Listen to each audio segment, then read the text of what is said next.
नमस्कार दोस्तों। आज मैं आपको एक प्रेरणादायक आध्यात्मिक कहानी सुनाने जा रहा हूं। इस कहानी का नाम है सत्य और अहंकार की कहानी। यह कहानी हमें सत्य की शक्ति और अहंकार के विनाशकारी प्रभावों के बारे में सिखाती है। तो आइए बिना किसी देरी के इस अद्भुत कहानी को सुनते हैं। कहानी। बहुत समय पहले एक छोटे से गांव में एक महान संत रहते थे। वे अपने सत्य और ज्ञान के लिए दूर दूर तक प्रसिद्ध थे। गांव के लोग उनकी बातों को बहुत मानते थे और उनके द्वारा बताई गई शिक्षा को अपने जीवन में उतारते थे। एक दिन उस गांव में एक धनी व्यापारी आया। वह बहुत अहंकारी था और अपने धन के कारण दूसरों को नीचा दिखाने में उसे मजा आता था। उसने सुना कि गांव में एक संत रहते हैं जो सत्य की बातें बताते हैं। व्यापारी ने सोचा, मैं जाऊंगा और उस संत को दिखाऊंगा कि मेरा धन कितना शक्तिशाली है। व्यापारी संत के पास गया और बोला, हे संत, मैंने सुना है कि आप सत्य की बातें बताते हैं। मुझे बताएं, क्या सत्य ही सबसे बड़ा है? संत मुस्कुराए और बोले, हां, सत्य सबसे बड़ा है। सत्य में असीम शक्ति है। व्यापारी ने हंसते हुए कहा, सत्य की शक्ति तो देख ली जाएगी, लेकिन मेरे धन की शक्ति को कैसे नकारा जा सकता है?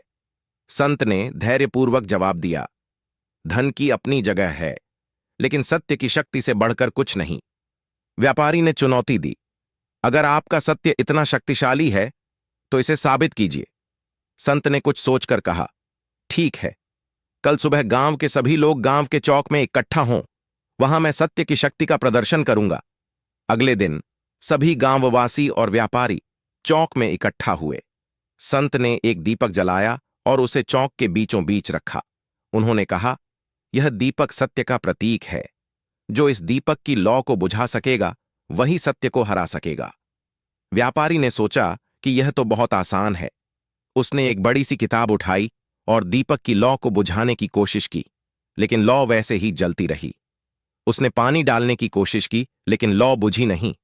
उसने कई और तरीकों से लौ को बुझाने की कोशिश की, लेकिन सब बेकार रहा। अंततः संत ने कहा, यह दीपक सत्य की शक्ति का प्रतीक है। सत्य को कोई भी नहीं हरा सकता। आपका अहंकार और धन इसे नहीं बुझा सकते। सत्य की शक्ति अपरिहार्य है। व्यापारी को अपनी गलती का एहसास हुआ और उसने संत से माफी मांगी। संत ने उसे क्षमा कर दिया और कहा, सत्य को अपनाओ और अपने जीवन से अहंकार को दूर करो। यही सच्ची शांति का मार्ग है। निष्कर्ष, इस कहानी से हमें यह सीखने को मिलता है कि सत्य की शक्ति असीम होती है और अहंकार से हम कुछ भी प्राप्त नहीं कर सकते। हमें अपने जीवन में सत्य को अपनाना चाहिए और अहंकार को त्याग देना चाहिए। यही सच्ची शांति और सुख का मार्ग है। अगर आपको यह कहानी पसंद आई हो तो कृपया इस वीडियो को लाइक और शेयर करें और हमारे चैनल को सब्सक्राइब करें। धन्यवाद।